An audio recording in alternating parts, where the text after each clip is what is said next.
Hello viewers, welcome to you all in my YouTube channel Dharma education. आज का हमारा topic है Wien's displacement law and Stefan Boltzmann law. मान लीजिए हमारे पास एक बॉडी है, इस बॉडी को हमने हीट किया। जब हम इसे हीट करते हैं तो इसमें से क्या होगा, एनर्जी रेडिएट होगी, यानी एनर्जी इमिट होगी। जो एनर्जी इमिट हो रही है वो डिफरेंट वेवलेंथ के वेव्स की मिक्सचर के फॉर्म में हो रही है, यानी कि ये एनर्जी जो है वो वेव्स के फॉर्म में इमिट होगी और वो जो वेव्स होंगी वो डिफरेंट वेवलेंथ की होंगी। बट कुछ वेव्स ऐसी होती हैं जो कि आपस में उनकी वेवलेंथ जो होती है वो सिमिलर होती है, यानी कि अप्रॉक्सीमेटली सेम होंगी, उसमें ज़्यादा डिफरेंस नहीं होगा। तो उन वेव्स को हम कहते हैं lambda maximum. Okay, at any temperature the radiant energy emitted by a body is a mixture of waves of different wavelength, and the most intense of these waves will have a particular wavelength lambda max. इसे हम क्या कहते हैं, lambda max कहते हैं, जिनकी wavelength same होती है। सो हमने एक ग्राफ प्लॉट किया ब्लैक बॉडी रेडिएशन का। मान लीजिए यहाँ पे एक्स एक्सिस में हमने लैम्डा मैक्सिमम यानी कि वेवलेंथ ले ली और यहाँ पे हमने इसकी इंटेंसिटी ले ली, यानी कि कितनी एनर्जी हमारी रेडिएट हो रही है per unit area per unit time में। ओके, नाउ अब हमने टेम्परेचर T1 दिया तो हमारा जो ग्राफ था वो कुछ इस तरीके का बना। ठीक है, यहाँ पे जो हमारा लैम्डा मैक्स था वो यहाँ पे आया। फिर हमने इसको टेम्परेचर T2 दिया। जब हम इसका टेम्परेचर इंक्रीज़ करते हैं तो हमारा जो लैम्डा मैक्स है वो थोड़ा शिफ्ट हो जाता है, तब हमारा लैम्डा मैक्स ये शिफ्ट होके यहाँ पहुँच गया। ठीक है, फिर हमने इसको टेम्परेचर दिया यहाँ पे T2, ये T1। फिर हमने इसको टेम्परेचर दिया तो ये ग्राफ फिर से शिफ्ट होके कुछ इस तरीके से डिस्प्लेस्ड हो गया।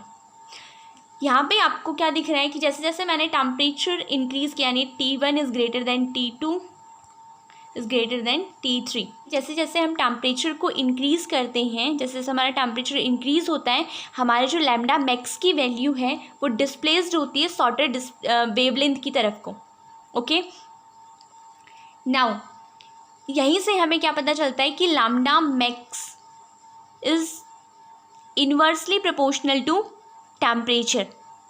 जैसे जैसे हमने टेम्परेचर इंक्रीज़ किया हमारे लैम्डा मैक्स की वैल्यू क्या हो रही है, शिफ्ट हो रही है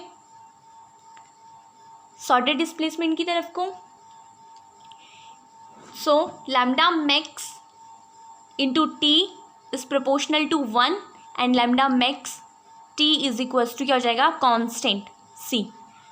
यहाँ पे C की जो वैल्यू होती है वो 2890 होती है और इसी को हम वेन्स डिस्प्लेसमेंट लॉ कहते हैं। क्या कहते हैं, वेन्स डिस्प्लेसमेंट लॉ कहते हैं। वेन्स डिस्प्लेसमेंट लॉ क्या कहता है हमसे कि जो लैम्डा मैक्स और जो टेम्परेचर का प्रोडक्ट होता है वो क्या होता है, ब्लैक बॉडी के लिए कांस्टेंट होता है। ठीक है, नाउ सेकेंड थिंग, ये तो हमारा वेन्स डिस्प्लेसमेंट लॉ है। लैम्डा एम और टेम्परेचर का जो प्रोडक्ट होगा वो कांस्टेंट होगा और कांस्टेंट की वैल्यू 2890 होगी। ओके, नाउ अब हमें सेकेंड थिंग यहाँ से क्या पता चली कि जैसे जैसे हम टेम्परेचर इंक्रीज़ कर रहे हैं, हमारा जो एरिया है अंडर कर्व, जो ये एरिया है अंडर कर्व वो क्या हो रहा है, हमारा इंक्रीज़ हो रहा है।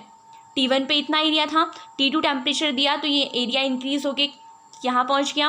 फिर T3 टेम्परेचर दिया तो एरिया जो है वो यहाँ पहुँच गया। यानी कि जैसे जैसे हम टेम्परेचर को इंक्रीज़ कर रहे हैं, जैसे जैसे हम टेम्परेचर को इंक्रीज़ कर रहे हैं, हमारा जो एरिया है अंडर कर्व वो भी क्या हो रहा है, इंक्रीज़ हो रहा है। सो यहाँ से हमें क्या पता चला कि हमारा जो एरिया अंडर कर्व है, area under curve is directly proportional to temperature. Temperature की पावर 4 होता है। ओके, यानी कि जब हम टेम्परेचर 2 डिग्री सेल्सियस इंक्रीज़ करेंगे 2 की पावर 4, यानी एरिया हमारा 16 टाइम्स इंक्रीज़ हो जाएगा। अगर हम 2 टाइम्स टेम्परेचर को इंक्रीज़ करते हैं तो हमारा एरिया 16 टाइम इंक्रीज़ हो जाता है। Okay, so area under curve क्या है हमारा, इंटेंसिटी, यानी Q/80। इंटेंसिटी की वैल्यू Q/80 है, is directly proportional to T की पावर 4। यहाँ से Q/T is equals to T की power 4 into A is proportional to. अब हम इस प्रोपोर्शनल की साइन को हटा के यहाँ पे कांस्टेंट ले लेते हैं। Q/t is equals to sigma T की पावर 4A। सिग्मा की वैल्यू है 5.67 into 10⁻⁻8 watt per metre square K की पावर 4। ओके, ठीक है, ये होगी हमारी सिग्मा की वैल्यू यानी स्टीफन बोल्ट्जमैन कांस्टेंट की वैल्यू। यानी यहाँ से हमें क्या पता चला, यहाँ से हमें पता चलता है कि हमारी जो रेडिएंट एनर्जी इमिट हो रही है per unit area per unit time से, वो डायरेक्टली प्रोपोर्शनल है टेम्परेचर के fourth power of temperature. Now from here we verify the following two facts. पहला, the rate of radiation at a particular temperature increases rapidly with temperature, यानी temperature जैसे जैसे हम temperature increase करेंगे हमारा जो रेट है रेडिएशन का वो भी क्या हो रहा है, इंक्रीज़ हो रहा है। जो एरिया है इसके अंदर वो क्या हो रहा है, इंक्रीज़ हो रहा है। वो हमें बताता है स्टीफन बोल्ट्जमैन लॉ। यहाँ से हमें स्टीफन बोल्ट्जमैन लॉ पता चला जो कि Q upon small t is directly proportional to t की पावर 4a है। यही हमारा स्टीफन बोल्ट्जमैन लॉ होता है, ठीक है। सेकेंड है, each curve has a definite energy maximum a corresponding wavelength lambda maximum. The lambda maximum shifted towards shorter wavelength with increasing temperature, यानी कि जैसे हम टेम्परेचर इंक्रीज़ करते हैं हमारा जो लैम्डा मैक्स की वैल्यू है वो क्या हो रही है, शिफ्ट हो रही है शॉर्टर वेवलेंथ की तरफ को। ये हमें बताता है Wien's displacement law.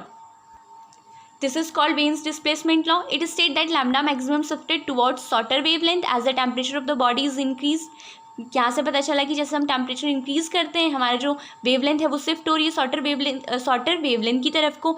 It is valid for black bodies, ये वैलिड होता है हमारा ब्लैक बॉडीज़ के लिए। Okay, so mathematically lambda max into T is equals to C की जो क्वान्टिटी है वो 2890 होती है। ओके, आई होप आपको वेन्स डिस्प्लेसमेंट लॉ समझ में आ गया होगा। Now Stefan Boltzmann law, it conclude that the radiant energy emitted per unit second of area is proportional to fourth power of temperature, जो कि मैंने अभी आपको बताया टी की power 4 is directly proportional to area under curve, T की power 4 is directly proportional to intensity and T की power 4 is directly proportional to Q upon 8T। यहाँ से हमारा ए यहाँ पे चला गया मल्टीप्लाई में, तो क्या हो जाएगा, Q upon T is directly proportional to A into T की power 4 and Q upon T is equals to, ये हमने प्रोपोर्शनलिटी साइन इरेज किया, रिमूव करके हमने यहाँ पे रख दिया स्टीफन बोल्ट्जमैन कांस्टेंट, जिसकी वैल्यू हमारे पास 5.67 × 10⁻⁻8 watt per metre square kelvin की पावर 4 होती है। ओके,